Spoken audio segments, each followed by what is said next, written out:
네, 저는 좋은 공동체에서 살고 싶은 휴네스의 문화인류학자 이민영이고요. 제 옆에는 오늘도 전문가 두 분이 나와 계십니다.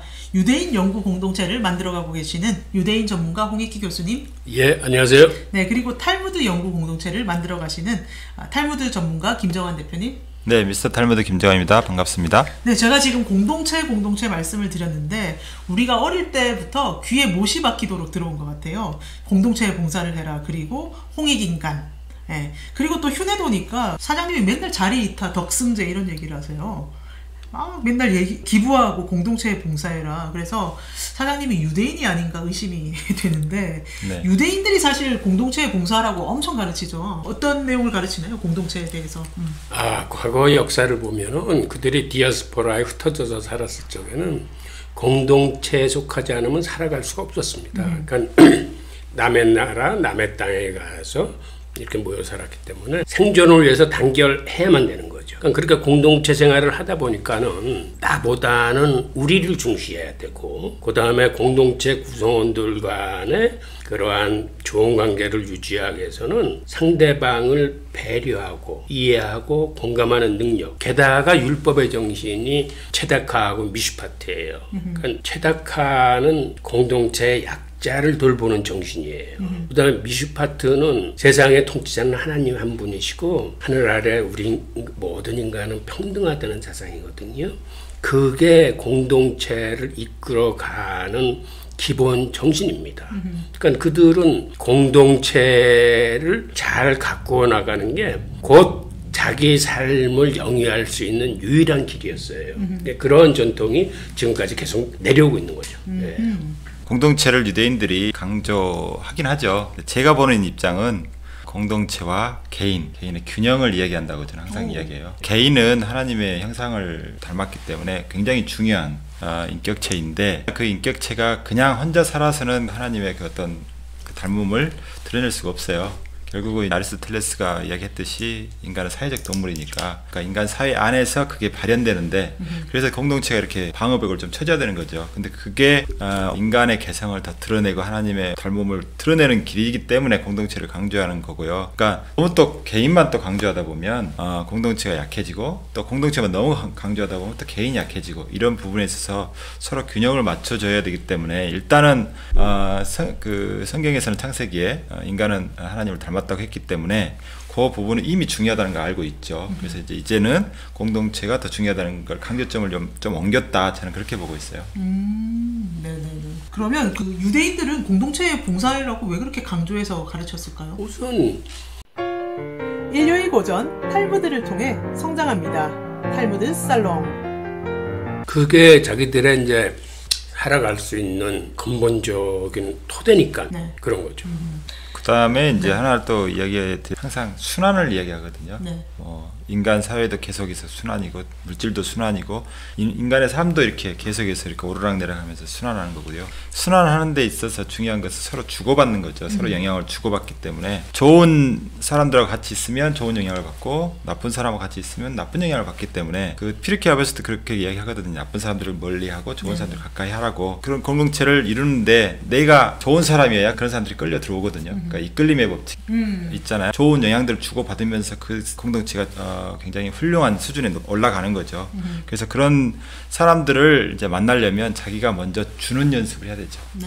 그래야 주는 사람들은 이익이 되기 때문에 그래서 그 사람 중심으로 모이거든요.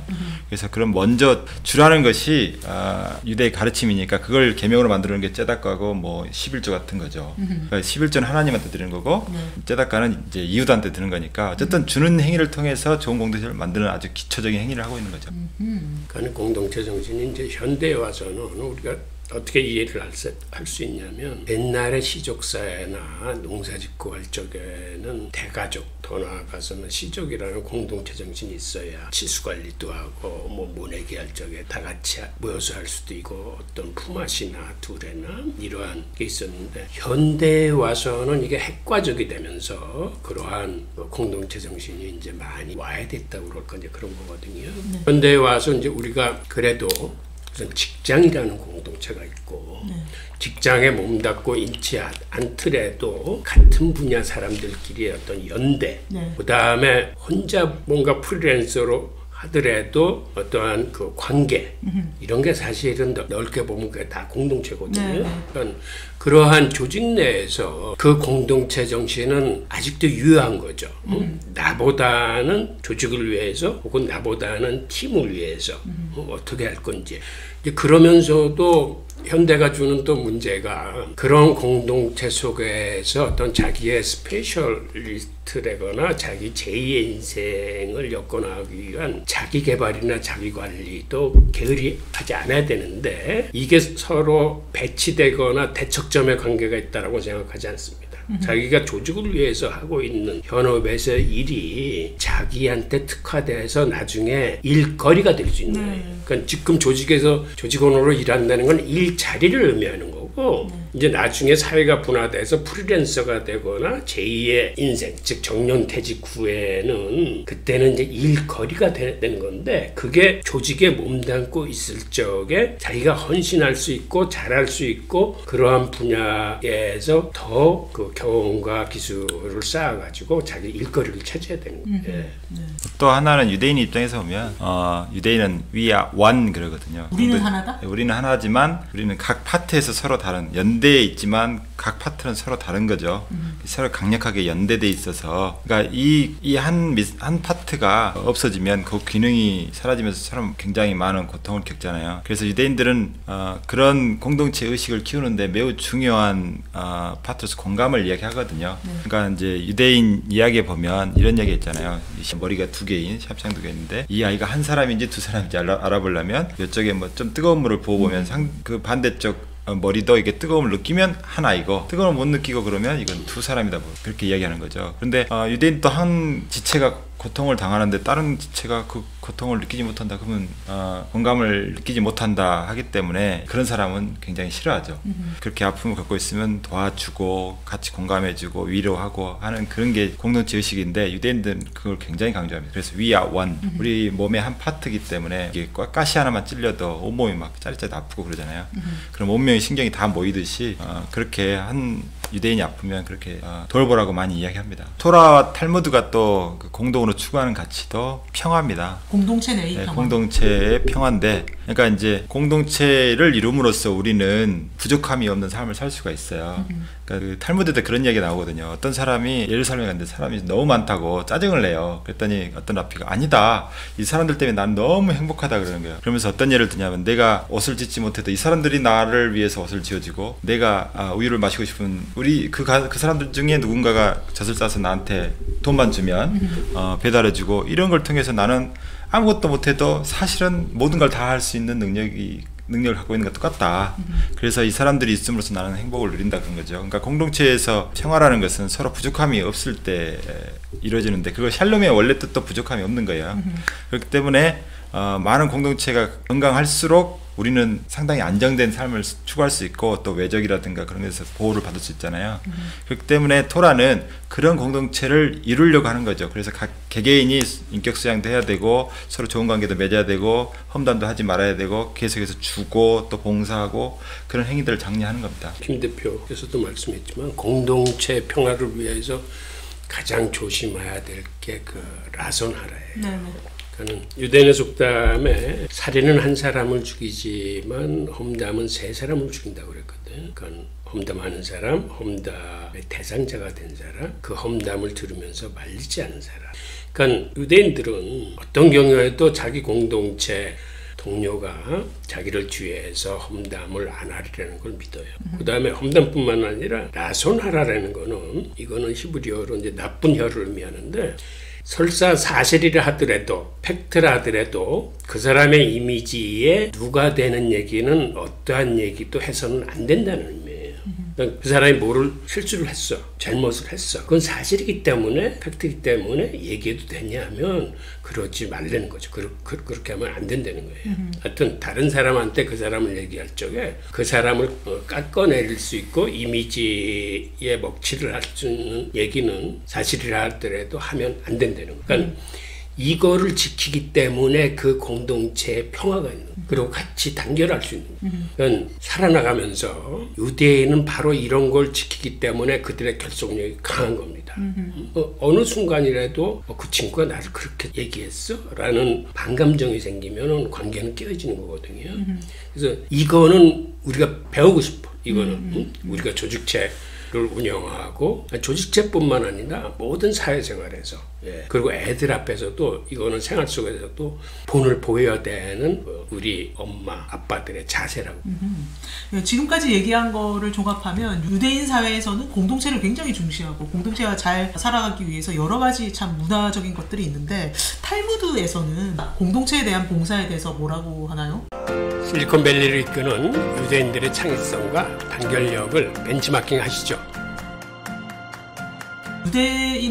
유대인 사회에서는 공동체를 굉장히 중시하고 공동체가 잘 살아가기 위해서 여러 가지 참 문화적인 것들이 있는데, 탈무드에서는 공동체에 대한 봉사에 대해서 뭐라고 하나요? 탈무드에서는 여러 가지 구절이 있는 것 같은데. 예. 네, 탈무드에서는 특히 가난한 자에 대한 구제를 많이 이야기하고요. 그래서 그 PFK 1장 5절에 보면 네. 가난한 자들을 너희 집안의 식구처럼 대접하라. 그런 구절이 있어요. 네. 가난한 사람들은 보통은 자존감이 낮습니다. 네.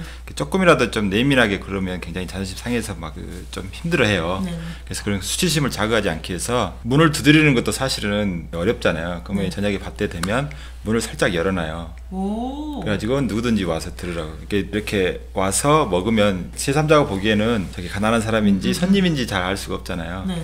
그렇게 와서 먹을 수 있도록. 그게 합니다. 탈무드에 그렇게 하라고 적혀 있어요? 탈무드에 그런 내용이 나와요. 그래서 이제 그렇게 가난한 사람들을 그 마음을 헤아려주고 도와준다고 막 이렇게 생색내지 말고. 생색 내면 안 되고요. 그런 생색 낼 때마다 가난한 사람은 굉장히 힘들어합니다. 그렇죠. 그래서 그런 것들. 굉장히 마음까지 어루만지면서 섬세하게 도와라. 식구처럼 대하라는 게 그거잖아요. 네네네네. 차별하지 말고. 네. 그러니까 유대인들은 지난번에 잠깐 말씀드렸지만 유대교로 딱 교인이 되면, 그러니까 개종을 한다면 그 사람은 그냥 패밀리가 되는 거예요.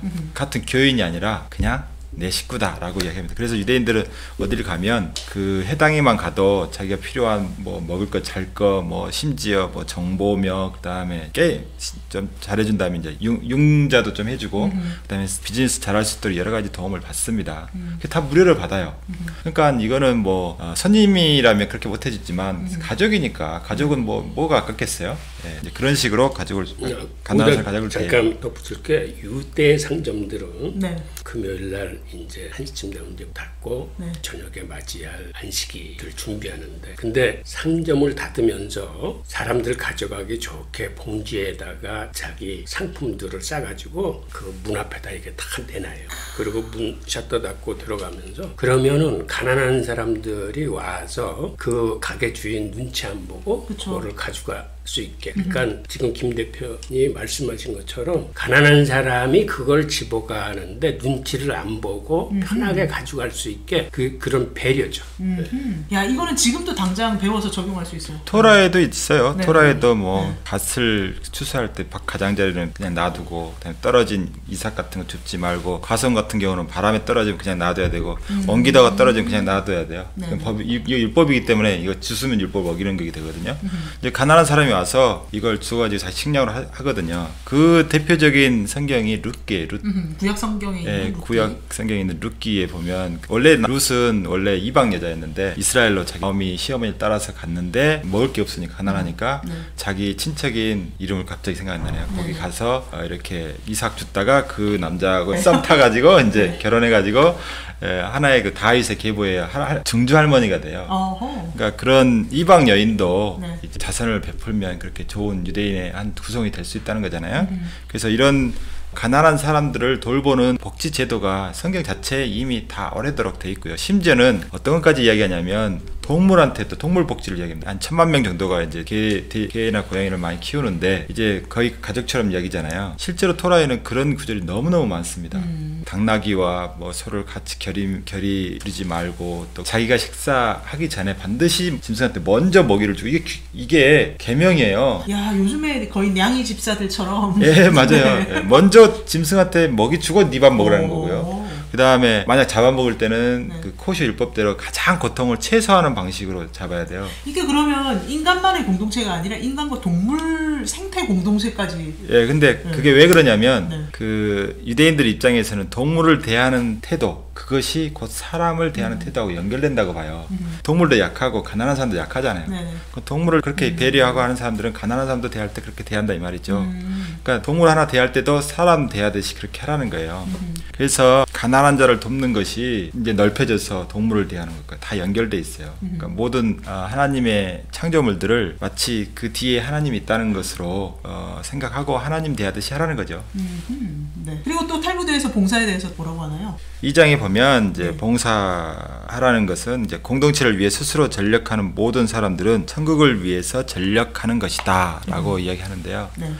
이거는 공동체의 구성원들에게 잘해주는 것, 그것은 하나님께 잘해주는 거예요. 아까 가난한 자 이야기했는데 가난한 자한테 이렇게 뭔가 기부를 하잖아요. 뭔가 주잖아요. 그러면은 행위는 그 가난한 사람한테 준 건데 실제 받은 사람은 하나님이에요. 그러니까 가난한 사람 옆에 하나님이 계시다고 생각해요. 그리고 그 보상은 하나님이세요. 가난한 사람은 어차피 돈 없으니까 보상을 못 줘요. 근데 하나님은 돈으로 주진 않으세요. 네. 다른 걸로 주세요. 그게 기쁨이라는 걸로 줘요. 그러니까 내가 뭔가 베풀면 그 찾아오는 행복감이 있거든요. 이거를 돈으로 따져갖고 왜 나 1,000원 줬으면 2,000원 돌려받을 생각으로 그 봉사를 하시는 분도 있는데 실은 더 좋은 걸 주시는 거예요. 기쁨이라는 게 훨씬 더 값어치 있거든요. 이제 그런 식으로 공동체를 위하는 것이 곧 하나님을 위하는 것이다. 이런 거예요. 실제로 유대인 이야기 중에 의좋은 형제 이야기 아실 거예요. 초등학교 때 배웠던 의좋은 형제 추수해가지고 형님 집하고 동생 집인데 형은 동생 생각하고 동생은 형 생각하느라고 막 낯가리를 왔다 갔다 이렇게 하잖아요. 똑같은 이야기가 이스라엘도 있어요. 오. 있는데 거기 둘이 만났어요. 그래서 마지막 3일째 돼가지고 막 서로 부둥켜 안고 했잖아요. 똑같은 그건데 거기는 뭐라고 돼 있냐면 그 두 형제가 서로 부둥켜 안고 울었던 그곳이 성전터가 되었다 이렇게. 이야. 네. 성전터는 하나님하고 이제 섬기는 거잖아요. 곧 이웃이 서로 형제들 간에 서로 섬기는 그것이 곧 하나님을 섬기는 것과 똑같은 결과를 맺는다는 거예요. 그 이야기는 예루살렘이 생기기도 전 이야기예요. 나중에 예루살렘 생기고 성전터를 어디다 정할까 할 때 바로 그 두 형제가 만나갖고 부둥켜 안고 형제를 나눴던 그 스팟, 그 지점이 성전이 세워진 자리였다고 해요. 그리고 피르케이 아보트에 재밌는 게 있었는데 2장 5절, 4장 7절에 공동체로부터 너 자신을 분리시키지 말라. 네네. 그러니까 항상 공동체에 속해 있어라. 네. 유대인으로서의 정체성은요 공동체 안에서 가능하고, 그러니까 we are one 그러잖아요. 우리는 하나다. 그런데 이게 분리되면 그렇게 이야기 못해요. 하나가 돼야 이제 유대인으로 취급하는 거예요. 그래서 유대인들 정체성 속에 이런 공동체 의식이 꽉 차 있어요. 하나님이 그걸 너무 원하시고 자기 혼자 뭐 독단적으로 뭘 한다는 것은 유대인들한테 생각할 수 없는 일이죠. 그래서 심지어 공동체 분리될 때도 그게 죄로 생각하고 이렇게 나중에는 뭐 제물을 바쳐야 돼요. 죄를 속죄하는 제물을 바치는데 그게 대표적인 사람들이 나실이냐. 옛날 성경 시대에는 자기 신앙을 좋게 하기 위해서 포도주도 끊고 고기도 끊고 뭐 하여튼 그러면서 저기 광야의 지대 가갖고 이제 혼자 이렇게 신앙생활해요. 예, 그런 이제 종교인들이 있었거든요. 그런 종교인들조차도 다시 공동체에 복귀할 때는 그런 석죄 제물을 드리고 나서 공동체에 복귀합니다. 아무리 신성을 추구해도 공동체로 떨어져 있었다는 것 자체가 죄다. 예, 그렇죠. 네. 그리고 피르케이 아보트 4장 20절에 모든 사람들에게 인사하기를 시작하라. 이것도 있더라고요. 당연히 인사하는 것 자체가 인간을 처음에 대할 때 가장 기본적으로 해야 될 그거잖아요. 그것이 상대방한테 매우 중요한 애절도 되지만 관계를 맺는데 첫 번째 첫 단계이고 이런 이야기도 있죠. 친구한테 우유 한 컵 주는 것보다 미소 한 번 짓는 것이 훨씬 좋다라고 이야기해요. 그런 구절도 탈무드에 있어요. 예. 그처럼 유대인들은 이렇게 첫인사하는 걸 매우 중요한데 이게 에피소드가 있어요. 어떤 랍비가 독일에 살았는데 그 아침마다 이 랍비는 제일 먼저 인사하는 게 자기의 습관이에요. 그러니까 만나면 유대인이든 아니든 독일 사람이든 간에 인사부터 해요. 잘 계셨냐고, 안녕하셨냐고, 밥 드셨냐고 뭐 이런 식의 인사를 했는데 이 사람이 나중에 홀로코스트 그 시대 때 강제 수용 끌려갔어요. 그래가지고 거기서 이제 고생을 하고 있는데 이제 죽을 사람과 살릴 사람을 나누는 시간이 된 거예요. 양쪽에 통로가 있거든요. 죽을 사람, 살 사람. 근데 딱 서보니까 독일 사람이 그 독일 병정이 딱 자기가 아침마다 인사했던 그 친구인 거예요. 그 친구가 얼른 이쪽으로 산 쪽으로 이렇게 해줬다는 네. 그런 얘기가 있어요. 그러니까 인사를 잘해서 살아나는 경우도 있다. 그래서 이런 에피소드를 많이 듭니다. 유대인의 공동체는 그 생활 공동체죠. 이제 신앙 공동체거든요. 네. 그래서 유대인은 10명만 모이면은 기도하고 예배하게 돼 있어요. 그러니까 10명이 공동체 최소단이에요. 그리고 10명이 모이면은 예배를 봐요. 즉 그 얘기는 공동체가 곧 교회예요. 그러니까는 단결해서 살아나가기 위해서 이게 그 어떤 그 생활 공동체의 성격이자 그 자체가 신앙 공동체의 성격도 같이 가지고. 대한민국의 질문과 토론의 문화를 함께 만들어 가시죠. 야, 이렇게 유대인들이 여러 가지 면에서 이제 공동체 정신이 참 강한 민족임을 알았는데 이게 또 사회 복지 시스템하고 긴밀하게 연결돼 있죠. 쿠파 제도도 자주 말씀하시던데. 쿠파 제도의 기원은 어떻게 된 거냐면 기독교에서는 죄를 지면은 우선 회개를 하고 기도를 드립니다. 그래서 이제 죄사함을 받아요. 그런데 유대교에서는 이 두 개는 기본이고 이거는 사실은 말로 때우는 거예요. 말로만은 때울 수가 없어요. 성의를 보여야 돼. 물질로. 네, 그 성의를 가리는 게 바로 시나고그에 있는 헌금 바구니, 그걸 쿠파라고 부르는데 거기다가 자기 죄 지은 것만큼 헌금을 집어넣어야 돼요. 그러니 그 쿠파가 빌적이 있겠습니까? 맨날 쿠파에는 돈이 그득그득 있는 거야. 그만큼 유대인들도 이제 죄를 많이 짓는 거지. 그래서 그대로부터 어떤 또 다른 규율이 법칙이 있었냐면 유대인이라면 누구나 예배에 와서 그 쿠파에서 14끼 먹을 치를 가져갈 수 있는 권리가 있어요. 그러니까 그때는 아마 하루에 2끼를 먹고 살았던 모양인데 즉 일주일치 생활비를 의미하는 거예요. 그러니까 유대인 사회에서는 굶어 죽는 사람이 있을 수가 없어요. 누구나 쿠파에서 가져가는 거기 때문에.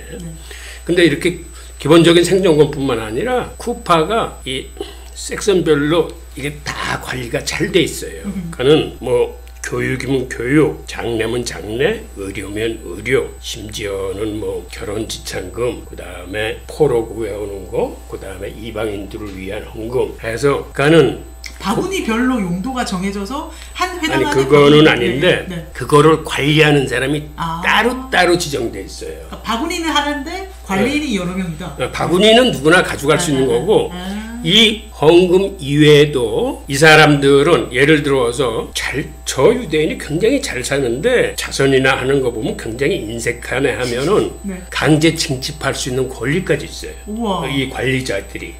그래서 그대로부터 이러한 그 공동체 복지제도가 가장 완벽하게 돼 있는 민족이 유대인입니다. 그게 유대인 공동체야.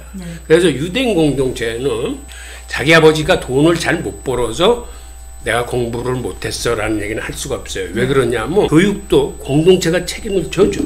그래서 시나고그가 사실은 그 배움의 장소예요. 거기서 무료로 교육을 시킬 뿐만 아니라 자기가 외국 유학 가서 박사학위를 받아야 되겠다라고 하는데 집안 형편이 안 좋으면 공동체가 책임을 져요. 이런 식으로 시스템이 돼 있는 거예요. 이게 공동체를 중심으로 운영이 됩니다. 그 중에 하나가 그 아까 말씀하신 대로 이제 그 포로된 유대인들을 구해올 때 그걸 비드온 슈바임이라 그래요. 비드온 슈바임. 네, 비드온 슈바임인데 이건 뭐냐면 어떤 유대인이 노예로 팔려갔다. 그러면 그 주위에 있는 유대인 공동체는 그 사람을 반드시 빼내와야 돼요. 구출해도 되고 아니면 사도 되고 돈을 주고 사와도 되고 어쨌든 그거는 의무예요. 근데 실제 노예 시장에서 유대인이 노예가 되는 경우는 별로 없어요. 근데 만약 유대인 노예를 하나 잡았다. 그러면 대박 치는 거죠. 달라는 대로 주니까. 어떤 경우도 있었냐면 그 이스라엘 한 번은 팔레스타인하고 싸우다 보니까 유대인 병사가 하나 포로로 잡혔어요. 싸우다가 이렇게 팔레스타인에 잡혀갖고 팔레스타인에서 어떻게 딜을 걸었냐면 내가 유대인 병사 하나 풀어줄 테니까 니네들 우리 포로들 있잖아요. 이스라엘이 잡은 포로 1000명을 풀어달라 그랬더니 보통 안 풀어주죠. 1000대1인데 근데 이스라엘은 들어줬어요. 그만큼 유대인들은 자기 비드온 슈바임이라는 그런 그 원칙이 있기 때문에 어떤 희생을 치르더라도 구해옵니다. 심지어 어떤 이야기도 있었냐면 이스라엘 상선이 그 제주도 앞바다에서 지나가다 침몰을 했대요. 싹 죽었어요. 죽었는데 그 시체를 찾느라고 6개월을 비행기를 뛰어가지고 살아있는 사람도 아니고 시체. 시신을 찾는데 6개월을 그렇게 하더라고요. 6개월이면 다 이제 시신이 다 회피되고 그 동안에는 계속 찾아서 다니는 거예요. 그만큼 유대인들은 자기 동족이 한 명 이렇게 안 좋은 상태가 되면 그걸 어떻게든 구해내려고 하여튼 전 공동체가 최선을 다해서 노력을 합니다. 그게 디아스포라 그 수칙이 있는데 네. 그게 수칙 1번이에요. 주위에 포로나 노예로 잡힌 하여튼 고생하는 동족이 있으면은 7년 이내에 구출해야 돼. 아하. 그거는 그러니까 지상명령이에요. 네네. 그래서 옛날에는 해적들이 가장 눈독을 들이는 게 유대인 납치야. 네. 유대인 포로. 네. 그러니까 그거는 세계 어디나 마찬가지예요. 그거는 그 멕시코 같은데 그 마피아단이 그 납치를 통해서 부고들 납치를 통해서 그 인질 많이 잡을 하는데 1순위가 유대인. 유대인을 납치하면은 꼭 큰 돈이 생긴다는 걸 알기 때문에. 네. 그래서 이스라엘이나 유대인 공동체 사회에서는 무슨 일이 있어도 자기 동족을 구출해야 돼. 이거는 또 다 뒤집어 생각하면 뒤집어 얘기하면 어떤 얘기가 되냐면 유대인들은 자기가 위험에 처했을 때 자기 조국이나 자기 동족이 자기를 구해낼 거라는 그런 확신을 갖고 있어요. 예. 이게 사실은 공동체에서 굉장히 중요한 거거든. 네. 그러니까 포로나 납치당하지 않아도 유대인 사회에서는 자기가 사업하다 실패했어. 아주 나락으로 떨어졌어. 빚쟁이가 됐어. 그러면은 공동체가 그 사람을 그 빛에서 구해내서 정상적인 생활을 할 수 있도록 도와줘. 그러니까 어떤 경우에도 자기 공동체를 믿게 되는 거죠. 그렇죠. 실리콘밸리를 이끄는 유대인들의 창의성과 단결력을 벤치마킹 하시죠. 그러면 지금까지 유대인의 공동체 정신이 이렇게 사회 복지와 시스템으로 정말 잘 돼 있다 이 말씀을 두 가지로 쿠파 제도랑 비두온 슈바임 그 인질 찾아오는 의무로 말씀을 드렸는데 헤세드 정신도 여기 포함된다고 할 수 있을까요? 예, 그거는 이런 최대카에 있어서 그러니까는 다른 사람을 돕는 이런 자선 정신에 있어서도 이게 순서와 단계가 있어요. 네. 그러니까 순서라는 거는 자기하고 가까운 사람을 먼저 도와야 돼. 즉 그거는 우리 촌수와 마찬가지로 나갑니다. 배우자인 영촌, 일촌, 이촌, 삼촌, 그다음에 같은 디아스포라에 사는 사람, 떨어진 디아스포라에 사는 동족 이 순서로 나가거든요. 그런데 일촌이 자식도 일촌이고 부모님도 일촌이야. 이럴 경우에는 누굴 먼저 도와야 되는 거죠? 저번에 자식이라고 하셨어요. 맞아요. 그러니까 미성년 자식을 먼저 도와요. 13살 이하. 그 다음에는 부모님이야. 그 다음에는 13살 넘은 자식. 순서가 이런 식으로 돼요. 그러니까 우선 그래서 유대인 사회는 친척 기업이나 동족 기업이 많은 거예요. 자기가 이제 기업으로 성공하면은 우선 친척서부터 불러. 그래서 그 사람들을 자립시켜요. 그 다음에는 동족들을 부르고. 그런데 그렇게 도와주는 것에도 단계가 있어요. 그게 8가지 단계가 있는데 마지못해서 도와주는 게 최하고 상대방이 모르게끔 도와주는 게 한 중치 정도 되고 최고의 단계는 그 사람이 자립할 수 있게 성공할 수 있게 헌신적으로 도와주는 게 최고의 단계예요. 그때는 물질적인 도움뿐만 아니라 그 사람한테 뭐 인맥이나 정보나 그 사람이 하여튼 자립하고 성공할 수 있는 모든 정성을 다해서 도와주는데 그게 바로 헤세드 정신이에요. 네네. 그러니까 유대인은 동족을 돕겠다 생각하면은 화끈하게 돕니다. 네. 이게 헤세드 정신 때문에 그런 거예요. 네. 그리고 헤세드 정신이라는 건 어떤 보상을 기대하고 도와주는 거 아니에요. 보상은 하나님이 해주시는 거예요. 그건 내가 그런데 현실 세계에서는 그게 또 이렇게 도와주면은 설사 그 사람이 나를 못 도와줘도 또 자기 같은 과거에 처지에 있는 사람을 도와. 그러니까 돕기 시작하면 도움이 되는 건 계속 공동체와 그 주변에 힘이 되는 거죠. 그래서 쿠파와 비두온 슈바임과 헤세드 정신을 우리나라에서도 좀 어떻게 하면 가져와서 더 좋은 사회, 더 좋은 공동체를 만들 수 있을까 참 고민이 되는데 이 헤세드 정신 같은 경우에는 사람을 그냥 뭐 먹고 살게만 이렇게 근근히 도울 게 아니라 참 이 사람이 성공할 때까지 물고기가 아니라 물고기 낚는 방법까지 가르쳐 줘가면서 막 어떻게 하면 더 잘 도와줄 수 있을까 고민을 엄청 해야 되는 것 같아요. 그러니까 어떤 학자가 이런 얘기했잖아요. 도덕성이 뭐냐 했을 때 협력과 공정한 분배다라고 했는데 이제 그 공정한 분배가 잘 안 될 때 문제가 생겨요. 네. 협력을 했는데 분배를 못 받으면 당연히 그렇죠. 불만이 생기고 그러면은 내가 왜 또 협력해야 돼 이렇게 나오잖아요. 그러니까 이제 그런 그 규칙들이 정해져야 돼요. 다른 사람을 네. 돕는 이런 행위를 해야 되는데 그렇지 않고 지가 이제 교만해가지고 오히려 더 탐욕 부리고 다른 사람 못 살게 군다 이러면은 돕는 사람도 힘이 빠지죠. 네. 그래서 우리는 그런 사람들 잘 못 보니까 우리 속담에 사촌이 노는 사람은 배가 아프다. 근데 유대인들은 사촌이 노는 사람 좋아한다고요. 네. 왜냐하면 그 친구가 이제 도울 거라고 생각하기 때문에 자기도 이제 그 도움을 받을 수도 있잖아요. 네. 그러니까 남이 잘 되는 걸 질투하거나 시기하거나 하지 않는데 우리는 각자 도생의 사회를 살다 보면 자기 힘으로 뭔가 성공했다고 생각하는 사람들이 많거든요. 그러면 갑질하는 사람도 많이 생기고 그런 사람들 보면 아이고 누가 잘 되면 그냥 꼴 보기 싫은 거죠. 네. 예, 그런 게 좀 있어요. 근데 서로 돕고 해서 이렇게 잘 되면 그 사람이 또 다른 사람을 돕고 하면 잘 되는 걸 너무 장려하게 되는 거죠. 그런 분위기들이 우리 사회도 좀 있었으면 좋겠다. 그렇게 되려면 중요한 가치들을 복원을 해야 돼요. 우리 두레라든가 뭐 품맛이라든가 이런 게 전부 농사하는 그런 농경사회에서 일어난 건데 그거 외에도 우리 사회도 좋은 게 많습니다. 근데 그런 것들이 이제 물질주의 사회가 되면서 돈이 최우선 가치가 되다 보니까 돈이면 뭐 배신도 하고 도와준 사람 뭐 뒤통수 때리고 뭐 이런 사회가 되면 누가 누구를 돕겠어요. 말씀드렸듯이 그런 도덕성, 협력과 분배. 근데 그 분배는 아까 말한 대로 나는 것도 있지만 그 사람이 성공해서 반드시 또 사회에 기여할 수 있는 그런 분위기가 돼야 된다. 제가 그렇게 봅니다. 그 두 분 다 세계사에 너무 정통하셔서 여쭤보는데 우리나라 공동체가 지금 망가진 거 맞나요? 희망이 없고 공동체 정신이 많이 부족한 거 맞나요? 왜냐하면 외국에서 볼 때는 코로나도 너무 잘 대처하고 아니 우리 민족이 기본적인 그런 험난한 시기나 이 난국에는 뭉칩니다. 그게 유대인들도 그래요. 유대인들이 평소에는 잘 싸워. 그러다가 정말 국난이 닥치거나 힘들 때는 꽉 뭉쳐요. 그거는 사실은 우리나라도 그런 기질이 있어요. 근데 우리가 최근에 와서 공동체 정치인이 많이 무너졌다고 얘기하는 건 사실은 핵가족화 때문에 우리가 대가족 생활을 했을 적에는 공동정신이 있었는데 이제 핵가족화되면서 이제 그런 생활들하고 이제 단절돼서 살다 보니까 그런데 우리 IMF 사태 때 금모기 운동이나 그 요번에도 이 코로나19에서 아주 슬기롭게 다 같이 단결해서 가장 좋은 성적을 올리고 있는 거나 하는 그 근본적인 믿음은 믿어요. 대한민국의 질문과 토론의 문화를 함께 만들어 가시죠.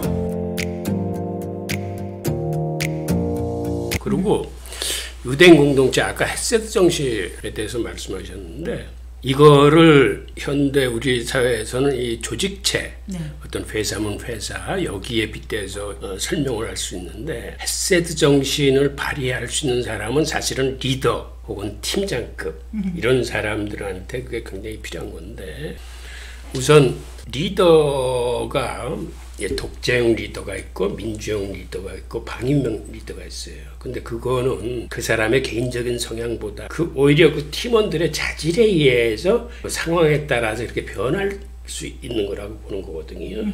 그래서 상황은 급하고 일은 추진해야 되겠고 직원들의 자질이 못 잡을 적에는 독재형 리더가 되는 그리고 보통 때는 대부분은 민주형 리더야. 회의를 통해서 의견도 수렴하고 아이디어도 나누고 하고 사실은 그보다 더 바람직한 거는 방임형 리더예요. 방임형 리더는 어떻게 되느냐 하면 모른 체하고 일을 하지 않는 게 아니라 자기 팀원들을 하나같이 팀장급 역량을 키워줘가지고 굳이 팀장이 방향 제시나 일일이 적어하지 않아도 잘 굴러가는 상태를 의미하는 거예요. 그렇게 하려면은 리더가 뭐를 잘해야 되냐면 팀원들을 잘 키워줘야 됩니다. 우선 그 팀원이 갖고 있는 내부적인 역량, 강점, 장점이 어디 있는지 잘 살펴서 거기에 맞는 일을 주어줘야 돼요. 마케팅에 능한 사람을 내부적으로 쓴다거나 하여튼 그 사람의 기본적인 강점하고 관계없이 그 잡 디스크립션을 하는 거는 리더로서는 옳지 않아요. 그 다음에 또 하나는 팀원들을 키워줘야 되는데 우선은 그 부족한 부분이나 혹은 더 잘할 수 있는 데 대한 교육의 기회를 아낌없이 부여를 하고 주선을 해야 되는 거거든요. 근데 현실적으로 그 조직체 내에서는 팀장들이 자기가 달성해야 될 목표나 가야 될 길이 많으니까 능력 있는 직원들을 교육 보낸다, 특히 장기 교육 보내는 것 같은 거 사실은 굉장히 꺼려해요. 그렇죠. 그런데 훌륭한 리더는 그거를 감수할 수 있어야 되는 거예요. 저도 조직에 다닐 적에 1년에 한 5명 정도를 우리 조직에서 외국에 MBA를 보내는데 그거를 팀장들이 가능하면 이 자기 조직원들한테 바쁜 시기에는 좀 가지 않았으면 하고 이게 내놓지를 않으려고 들어요. 근데 그거는 합당치 않은 거예요.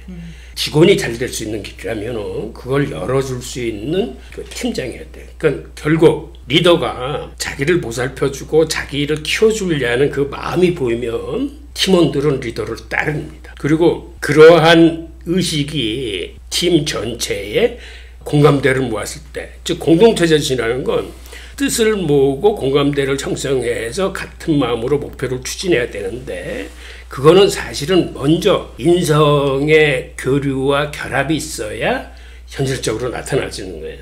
팀장이 자기만 생각하고 팀원을 생각하지 않으면 앞서 나가는 장수가 될 수 없는 거죠. 그래서 헤세드 정신을 우리 조직에 비교하자면은 이거는 팀장들한테 꼭 필요한 정신이고 이 정신을 갖고 있어야 팀이라는 조직이 나보다 우리를 생각하고 상대를 배려하고 이해하고 그 다음에 자유로운 질문과 토론으로 뜻을 모을 수 있는데 그 질문과 토론으로 뜻을 모을 수 있는 것도 근본적으로 윗사람이지만 아랫사람한테 그 경청하겠다는 자세와 동등한 인격체로서 가짐을 갖고 의견을 들어주고 해야 이게 가능한 거거든요. 그래서 이러한 공동체 정신이 우리 시스템에 이제 어떻게 적용될 수 있을까? 유대인들한테 우리가 무엇을 배울 수 있는가는 이런 현실 세계의 어떤 조직 체내에서도 우리가 충분히 그런 걸 활용할 수 있다고 생각을 해요. 대한민국의 질문과 토론의 문화를 함께 만들어 가시죠. 역사적으로 우리나라 공동체에 희망이 있는가 뭐 이런 이야기를 하셨는데 희망이 점점 살아나고 있는 건 사실인 거예요. 그전에는 좀 없었다고 봐요. 그전이 언제죠? 그 해방 이후죠. 네네네. 돈이면 조금 배반해도 돼. 정의 그 필요 없어. 네. 뭐 이렇게 사회에 되다 보니까 교육적으로도 시험 자체가 객관식 자체를 하다 보면 똑같은 정답을 해야 돼요. 그거 안 맞히면 좋은 학교 못 갑니다. 그러면은 기득권층이라든가 권력 집단에서 원하는 인재들을 뽑아낼 수 있는 거죠. 그런 정답을 잘 맞춘 사람이 서울대 가고 그런 훈련을 많이 받은 사람들이 관료 들어오잖아요. 그럼 그런 사람들 똑같이 또 지배층에 들어가가지고 또 그렇게 교육하는 것이 당연한 것처럼 여기고 그러다 보니 국민들 사이에서 이런 공동체 의식이 많이 사라진 건 사실이에요. 그러다 보니 또 이제 도시화가 급격히 진행되다 보니까 뭐 이게 담장이 아예 막혀버리잖아요. 이게 마트 안에는 한번 들어가면 얼굴을 볼 수가 없어요. 이웃을 볼 시간이 없습니다. 그러다 보니 그 아이는 모든 사람이 다 자기 아파트 사는 사람처럼 사는 걸로 착각을 해요. 그러다 보니 공동체 의식이 많이 결여된 게 아닌가 그런 것도 되는데 사람들은 이제 정치적인 면에서는 회복되는 게 있고 그리고 어려운 사람들 돕자는 그런 그 책을 펴잖아요. 이런 걸 통해서 조금씩은 회복되는데 그럼에도 불구하고 이런 환경적인 영향을 우리는 많이 받으니까 이런 부분이 옛날보다는 적은 것 같은데 별도의 모임들 이렇게 해가면서 회복됐으면 좋겠다 그런 생각을 합니다. 우리나라의 공동체 정신이 회복됐으면 좋겠다는 말씀을 하셨는데 이 유대인의 공동체 정신과 이것을 시스템화한 제도에서 뭘 어떻게 배울 수 있을까요? 아니 김 대표님 하브루타 삶의 원칙 제다카 책에 좋은 말씀 많이 쓰셨던데. 네, 저는 제다카 가르칠 때나 탈무드나 다 똑같은 철학이에요. 준다. 이게 사랑하라. 토라 탈무드가 요구하는 것은 가장 중요한 가치는 평화인데 그걸 가능해 주는 게 사랑이에요. 신에 대한 사랑, 뭐 이유에 대한 사랑인데 그 사랑의 히브리어가 아하바예요. 근데 아하바인데 그 원어가 하브예요. 하브. 근데 하브의 뜻이 주다 뜻이에요. 주는 거예요. 주는 행위가 주는 행위가 있으면 사랑하는 행위라고 볼 수 있어요. 그러니까 그렇게 주는 행위를 먼저 할 수 있어야 된대. 그거에 이제 제다카를 이렇게 토라보다 먼저 가르치거든요. 어렸을 때부터. 근데 그거는 뭐냐면 우리가 그 육체와 영이 두 개가 결합돼서 이렇게 창세기에서 창조됐다고 하잖아요. 그러니까 하나님으로부터 온 영혼은 항상 주는 것이 하나님의 성품이다 보니까 영혼은 늘 주려고 해요. 근데 흙에서 온 육체는 죽음이라는 큰 한계가 있거든요. 그러니까 죽음이 있으면 우리는 그걸 두려워가 해가지고 거기 안 가려고 하고 그걸 어떻게 하면 막 모면하려고 하잖아요. 그러다 보니 그러려면 돈이 있어야 되는 거예요. 그러면 돈을 모아야 되는 것이 육체 입장에서는 더 유리한 거죠. 그렇죠. 그러다 보니 남한테 주기보다는 남한테 뺏어오거나 아니면 어쨌든 베풀기보다는 자기가 이렇게 갖고 있으려고만 하는 거죠. 네. 그런데 째다까를 가르치면 어떤 일이 벌어지냐면 영원히 육체를 지배하도록 이렇게 주는 거예요. 그 지배권을 주는 거예요. 그러니까 영원히 주는 행위가 주는 행위다 보니까 째다까도 주는 행위고, 그러다 보니까 몸의 어떤 모든 의식을 이 째다까 훈련을 통해서 영원히 지배하도록 그 지배권을 넘겨주는 행위가 돼요. 그러니까 그건 이제 유대인들이 말하는 하나님이 원하는 삶을 살 수 있는 기초, 첫 번째 단계인 거죠. 그런 공동체 정신을 키우는 첫 번째 조건이 주는 것이고, 그걸 훈련하는 것이 째다까고, 그런 훈련된 사람이 모이는 것이 평화가 이루어지는 사회죠. 그러니까 우리도 자본주의 사회에서는 뭔가 막 열심히 벌고 이렇게 모은다는 개념이 굉장히 강해요. 자기가 잘 되고, 특히 재물적으로. 그러다 보니 준다는 행위가 굉장히 좀 바보처럼 느껴져요. 실제로 유대인들은 그렇지 않다는 거죠. 유대인들은 이제 우리 교수님도 자주 이야기하셨듯이 실컷 벌고 쓸 때는 나눠 쓰고 뭐 이런 개념이죠. 그러니까 유대인들은 유대인 이야기에 이런 게 있어요. 어떤 랍비가 어떤 유대인으로부터 대접을 잘 받았어요. 그래서 너무 감동한 나머지 이 유대인한테 이렇게 제안하죠. 내가 당신을 위해서 기대해주고 싶다. 영의 축복을 바라느냐, 돈의 축복을 바라느냐. 그러니까 이 유대인이 저는 돈의 축복을 받고 싶습니다. 그래요. 근데 옆에 있던 친구들이 놀랐어요. 아니, 영의 축복을 받아야지 왜 돈의 축복을 받으려고 하느냐. 그러니까 영적인 축복은 좀 높은 수준이고 돈의 축복은 낮은 수준이라고 생각한 거예요. 그러니까 힐난을 한 거죠, 이 친구한테. 그랬더니 이 친구가 뭐라 그러냐면, 내가 돈의 축복을 받아서 남을 도와주면 되잖아. 그러면 이제 영적인 축복. 야, 보통은 영의 축복이 더 소중하고 이걸 받으면 돈도 따라올 거라 생각하는데 반대로 뒤집어요. 예, 그래서 실제로 랍비들이 그렇게 얘기하는 사람도 있어요. 내가 먹을 빵을 걱정하면 이건 육적인 욕망이요. 남의 떡, 이웃의 식량이나 빵을 걱정하면 이건 영적인 욕망이다. 이렇게 얘기해요. 오, 네네. 같은 그러니까, 빵인데도. 예, 네. 그러니까 내가 지금 내 먹을 것을 걱정하느냐, 이웃의 먹을 것을 걱정하느냐. 우리 주위에 보면은 뭐 봉사단체 일하시는 분들은 보면은 정말 이웃의 이런 어려움을 늘 생각하면서 살잖아요. 이런 사람들이 진짜 신앙인이라는 거예요. 유대인들 보기에 가장 아름다운 사람이에요. 우리도 이렇게 생각이 바뀌어야 행동이 바뀔 거라 저는 생각해요. 그래서 늘 째다까 강의를 할 때 이 부분을 굉장히 강조하거든요. 생각을 바꿔라. 그러면 너도 주면 당연히 상대방이 바꿔 그냥 아니죠. 다시 나한테 주고 또는 다른 이웃한테 주고 이런 것들이 확산되면 주고받고 이렇게 되는 거죠. 여기 탈무드에도 그 피르케 아보트 그러잖아요. 내 건 내 거고 네 건 네 거고 뭐 이렇게 하면은 그런 공동체는 오래 못 가요. 근데 내 것은 네 거고 네 건 내 거고 이렇게 서로 유무상통하는, 그러니까 그게 초기 기독교에서 잘 이루어졌거든요. 근데 초기 기독교의 사람들 전부 유대인이었거든요. 네. 유대인의 어떤 기본적인 패턴이 남 주는 거예요. 서로 주고받고 하다 보면 관계도 좋아지고 공동체 좋아지고 나도 좋아지고 다 건강이 좋아진다. 그러니까 이런 생각의 전환이 매우 필요하다, 저는 그렇게 생각합니다. 실리콘밸리를 이끄는 유대인들의 창의성과 단결력을 벤치마킹 하시죠. 뭔가 사각사각 메모 엄청 많이 하셨는데. 네. 공동체 정신의 기본은 사실은 공동체 내에 약자를 두고, 이거는 사실은 고대나 현대나 다를 게 없어요. 그런데 현대에 와서 지금 문제가 되고 있는 건 자본주의의 문제인데, 자본주의라는 게 금융자본주의로 흐르다 보니까는 있는 사람들의 소득가 부분은 점점 더 커지고 중산층과 서민들의 소득가 부분은 점점 더 작아진다는 데 문제가 있습니다. 그러니까 땀 흘려서 일하는 근로소득은 매년 한 3-4% 정도 증가하는 데 비해서 돈을 부리는 금융자산은 연 15% 내에 고속 성장을 하기 때문에 점점 있는 사람과 없는 사람의 차이가 벌어지는. 그러니까 미국만 봐도 상위 1%가 전체 부의 40%를 가지고 있고 상위 10%의 소득이 나머지 전체 90%인 국민에서보다도 더 많아져요. 무슨 얘기냐면 10명이 살아가는 사회에서 돈 잘 버는 한 사람이 나머지 9사람 보다 돈을 더 많이 버는 거야. 그러면 이게 무슨 일이 벌어지냐면 이 나머지 9사람은 버는 대로 다 써요. 소비가 이루어지는데 돈이 한 사람한테 놓이면 이 사람은 쓰는데 한계가 있어. 그래서 이 사람한테 들어간 돈은 사회로 소비로 풀려나오질 않아요. 그래서 공급이 과잉되면서 수요가 부진해가지고 경제가 잘 안 들어가고 불경기를 맞고 공황을 맞는 거거든. 그런데 요번에 코로나19가 이 판을 완전히 바꾸고 있어요. 우선 금융가에서는 사실은 금융인들이 기존의 양적 완화 정책에 대한 회의와 더불어 반성을 하기 시작했습니다. 특까지 통화 정책, 즉 금리를 내리고 재료금리로도 안 되니까 양적 완화로 돈을 많이 풀었는데 결국 그 수에는 담보력이 있는 부모들이 그 돈을 받아가지고 부동산이나 주식 같은 이런 자산 가격만 올려가지고 그 사람들은 더 잘 먹고 잘 살아.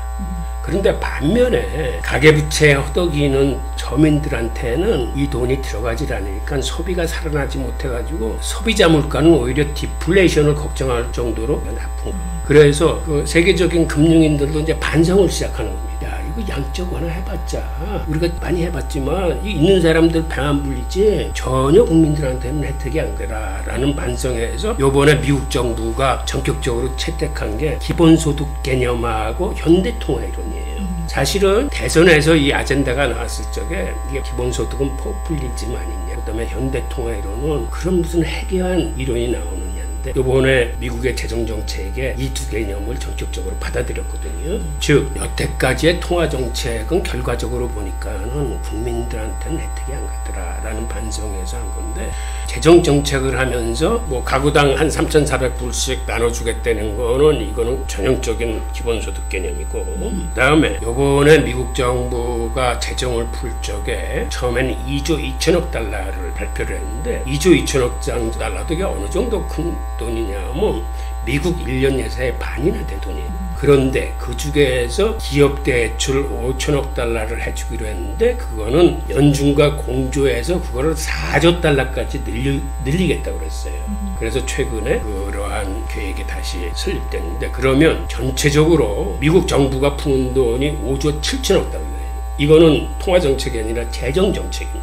그러니까 이 재정정책은 기존의 헬리콥터 번행키라고 해서 연준이 뿌리던 돈은 유동성을 살포하는 거야. 은행을 통해서. 그거는 부호들만 갖다 썼어요. 담보력이 있는. 그렇게 유동성을 많이 살포해도 국민들한테는 그 돈이 오질 않는. 근데 재정정책이라는 건 뭐냐면 필요한 곳에 필요에 따라서 필요한 양분을 직접 주겠다는 거거든요. 이스라엘에 가면은 이스라엘은 물이 귀한 나라이기 때문에 식물들을 키울 적에 뿌리에다 필요한 만큼만 물을 줄 수 있는 컴퓨터 첨단 기술이 있어요. 점적 관수. 예, 맞아요. 점적 관수식인데, 그러니까 기존에는 유동성을 하늘에서 살포하듯이 했는데 그렇게 보니까 국민 경제에 도움이 안 돼. 뿌리에 정확하게 뿌리자. 그렇게 요번 개정 정책이 바로 그 개념입니다. 뿌리에 정확하게 뿌리자. 그래서 없는 사람들, 힘든 사람들, 그다음에 실업자들을 대상으로 하겠다는 거거든요. 이 개념이 저는 코로나19가 세상의 판을 바꾸고 있다라고 생각하면서 이게 공동체 정신에 부합한 거죠.